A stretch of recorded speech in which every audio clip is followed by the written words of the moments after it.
वो ये कह रहे हैं, मैं अपने यहाँ जो लोग हैं वो भी बताऊं, वो ये कह रहे हैं कि जब से वो आए हैं वो लगातार हर चुनाव हार रहे हैं।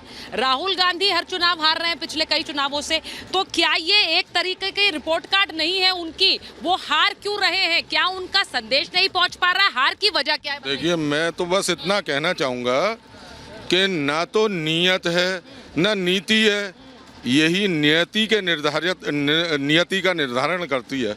उनकी नीति और नियत उनकी नियति बन चुकी। नियत और नीति नहीं है, इसीलिए नियति ये हो गई है। बताइए। देखिए, मथुरा 3 लोक से न्यारी है। भगवान श्री कृष्ण ने यहाँ जन्म लिया है, तो निश्चित रूप से मथुरा में तो आज तक कोई विपक्ष का सांसद हुआ ही नहीं है। ये इतिहास आप उठा लीजिए। तो निश्चित रूप से आज के बाद ये चुनाव तो सीधा चुनाव है। भगवान राम चुनाव लड़ रहे हैं, क्योंकि रामलला विराजमान हो गए। राम लड़ रहे हैं। हाँ बिल्कुल, ना योगी जी लड़ रहे हैं ना उनके सामने तो फिर कोई खड़ा ही नहीं हो सकता। हाँ। तो आप में जैसे कि अभी मैं सवाल पूछ रही हूँ जो स्टूडियो से आया, बीजेपी के प्रवक्ता है राकेश जी, उन्होंने पूछा, उन्होंने कहा कि कोई नहीं। एक ही लाइन में आपको पूरा नक्शल रेट दे देता हूँ चुनाव का। 2014 में मोदी जी ने अपने लिए वोट मांगे थे, देश के विकास के लिए, मुझे अपने आप को प्रधानमंत्री बनाने के लिए। और इस बार भारत के इतिहास में पहली बार ऐसा हो रहा है कि जनता मोदी जी को प्रधानमंत्री बनाने के लिए वोट मांग रही है। 2014 से वो कह रहे हैं कि अब जनता वोट मांग रही है कि मोदी जी प्रधानमंत्री बने। अब मैं एक चीज पूछूंगी, सुनते हो, टीवी देखते हो? हाँ। क्या देखते हो टीवी पे? हाँ, न्यूज़ भी देखते हैं, कार्टून भी सब देखते हैं। तो न्यूज़ पे कौन सा नेता सबसे ज्यादा दिखता है? मोदी जी। नहीं, अच्छा ये बताओ कि देश के प्रधानमंत्री कौन है? नरेंद्र मोदी जी। घर पे चर्चाएं होती हैं? हाँ। क्या होती हैं? हम तो हमेशा वोट हमारे घर से नरेंद्र मोदी जी को ही जाता है। अच्छा, तुम्हें ही बताते हैं हम इसको वोट करने जा रहे हैं, सबको पता होता है। आप इधर आ जाइए अगर बोलना चाह रहे हैं तो। मैं एक चीज पूछूंगी। एक मिनट। हाँ, मैं ये कहना चाहता हूँ, जब सृष्टि का निर्माण हुआ तो कमल के पुष्प से ही निर्माण हुआ है। और आज हम देख सकते हैं, क्योंकि कोई देखो, हम ऐसे नहीं है, लिखा भी है, यदा यदा ही धर्मस्य ग्लानिर्भवति भारत अभ्युत्थानम अधर्मस्य तदात्मनम तस्यामयम्। तो कहने का मतलब ये है, भगवान कृष्ण सत्य के साथ में है और असत्य के साथ में कभी ना रहे। सत्य कौन है और असत्य कौन है? देखिए, सत्य में ये कहना चाहता हूँ, जो मंदिर हैं हमारा धार्मिक है, अपने अपने लिए सब जीते, क्योंकि मिली थी जिंदगी किसी के काम आने के लिए, पर वक्त बीत रहा एक कागज का टुकड़ा कमाने के लिए। छवि बनाना अत्यंत आवश्यक है, ना कि पैसा कमाना। सबसे इम्पोर्टेंट बात ये। अब छवि किसने कमाई है, जरा दुष्यंत जी बताइए।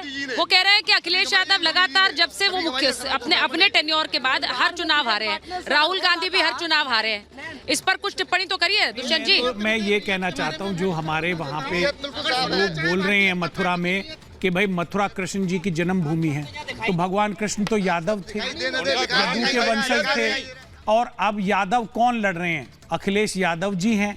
तो भैया इस हिसाब से तो समाजवादी पार्टी ही जीतेगी। अब की बार तो साइकिल ही चलेगी, अगर आप इन्हीं तथ्यों को आधार बनाना चाहते हैं। और दूसरी बात भी मैं कहना चाहता हूं कि उत्तर प्रदेश में जो मजबूत गठबंधन समाजवादी पार्टी का है, उतना मजबूत गठबंधन भारतीय जनता पार्टी का नहीं है। इसलिए जीत अब की बार इंडिया अलायंस की होने जा रही है। आपने एक और साथी ने कहा कि जिसकी मथुरा जो जीतता है वही उसी की सरकार बनती है, तो कांग्रेस के प्रत्याशी है वहां से मुकेश धनगर, बड़े अंतर से जीतने वाले हैं। हेमा मालिनी जी चुनाव जीतने के बाद में वहां जन कार्यों की कभी उन्होंने उपेक्षा नहीं करी, कभी लोगों का साथ नहीं दिया।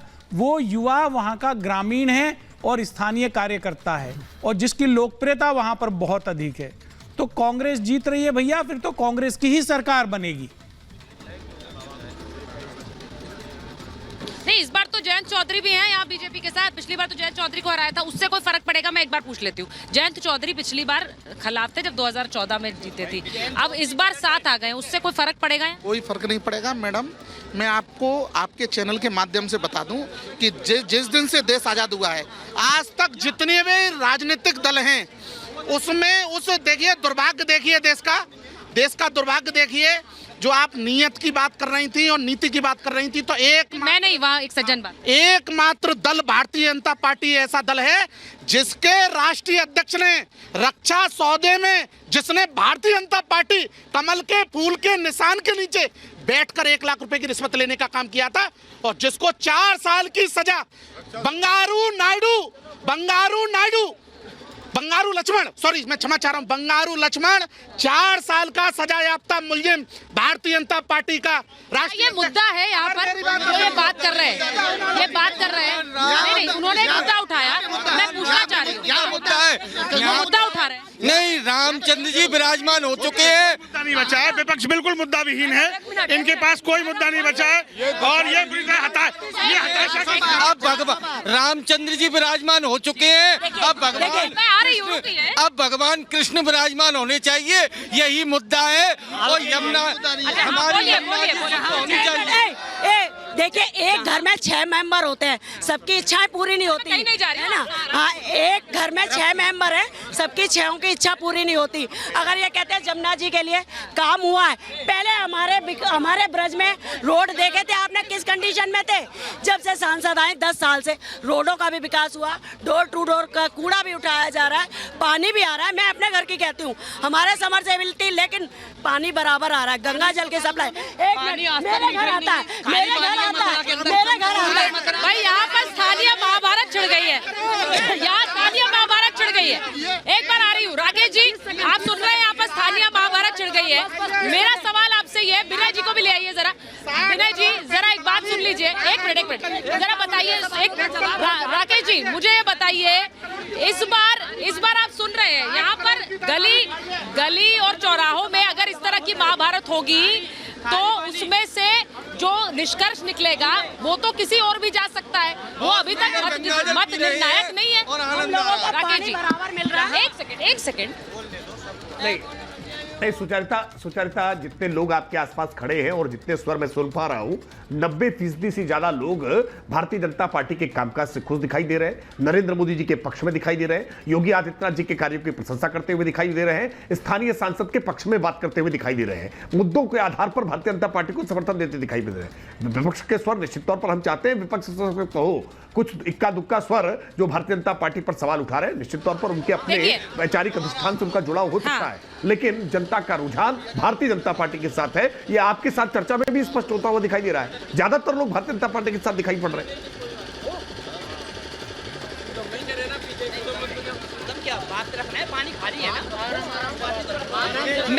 मैं एक चीज बड़े क्लियरली पूछ रही हूँ, जिस तरह से धर्मेंद्र जी आज अपर्णा यादव खुलकर समाजवादी पार्टी के खिलाफ आई है, और जिस तरह से अखिलेश यादव को सीधे उन्होंने चुनौती दी है कि अखिलेश यादव अब मैनिफेस्टो जरूर भले ही निकाल रहे हैं, लेकिन ये खोखले वादे हैं, जब घर से वार होता है तो वो ज्यादा प्रखर होता है।